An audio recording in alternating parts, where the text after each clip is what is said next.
We're learning Zeli Nishmas Etta Ahuva Basra Bava Basra Parakei Mishna Beis. So Mishna Beis and Mishna Gimel continuing. What is bechal a sale? Hamoicher es hachamar. If someone sells a donkey, loy mocher es kelev. It does not include the packages on top of the donkey. Nachum Hamadi Omer machal kelev. It does include the packages. The Gemara explains that the Tanakama held that when you sell a chamar, a stam chamar is for riding on, and therefore it would only include the saddle and items that are relevant to the riding of a chamar and not the packages. However, Nachum Hamadi held that a stam chamar is lemasoi kai. Rabbi Yehuda goes with the Tanakama that a chamar, selling a chamar would be for rechiva, and therefore it would not include the packages. However, pa'amim mechurim, pa'amim she'im mechurim. Sometimes the packages would be included. Ketzad ha'yachamar lefanav, if his chamar is in front of him, v'kelev alav, and the packages are on it. V'amaloi, and the lekeach says, mechar li chamar chazeh, sell me this chamar.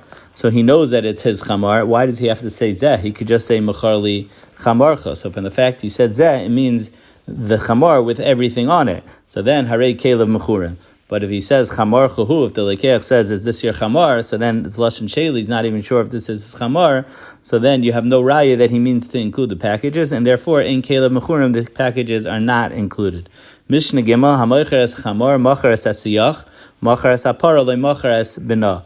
The Gemara explains that we're talking about that the chamar and the para are both meuberes, and there's a chilik between a chamar and a para. So when you sell a chamar, it includes the baby chamar if the chamar is meuberes. But if you sell a para, then we assume that the reason why he said para meuberes is because he wants it to be menika, and therefore it does not include the son. However, chamar, there's no use of the milk, so therefore it's obviously coming to include the baby. Machar ashpa, machar zavla. If someone sells an ashpa, it includes the zevel because that's the derech that on the ashpa is the zevel. Machar bar, machar meimav. If you sell a pit, it includes the water. So this the Gemara says is a shita yichida, but the Rabbanan and the Gemara argue and say that machar bar is loy machar meimav. Machar kiveres, machar divarim. If you sell the place where the bees are, then that includes the bees also. Machar shevach, machar yonim. If you sell the coop, it includes the yonim that are inside of it.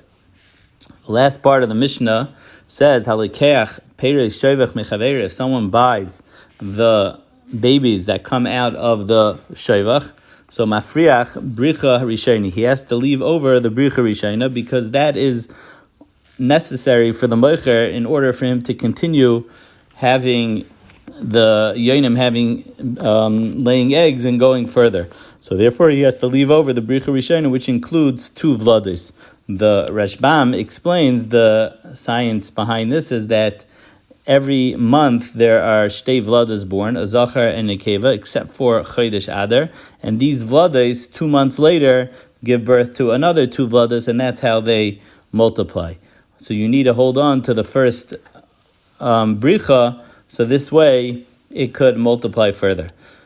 Peres kiveres noitel shleisha nechilim umesaris. If someone buys the peres of a kiveres, so he also has to leave over, but he takes 3 nechilim and then he's mesaris. Mesaris is a machlokes in the Gemara.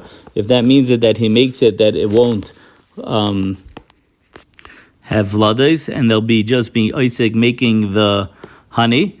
And the way you would do that is by giving it chardo, or mesaris means that you a lashon of siris, of alternating. So after you take the first 3 nechilim, the first 3 group of bees, so then you would alternate and not take every other one, leaving it over for the moicher to reproduce further. Chalos davash menichin shtei chalos. If you're taking the loaves of honey, the loaf is made out of honey and wax together, so you have to leave over shtei chalos. And lastly, zeisim lakutz, if you buy olives to cut, you can't take the full tree. Menichin shtei grufios, you have to leave over 2 branches.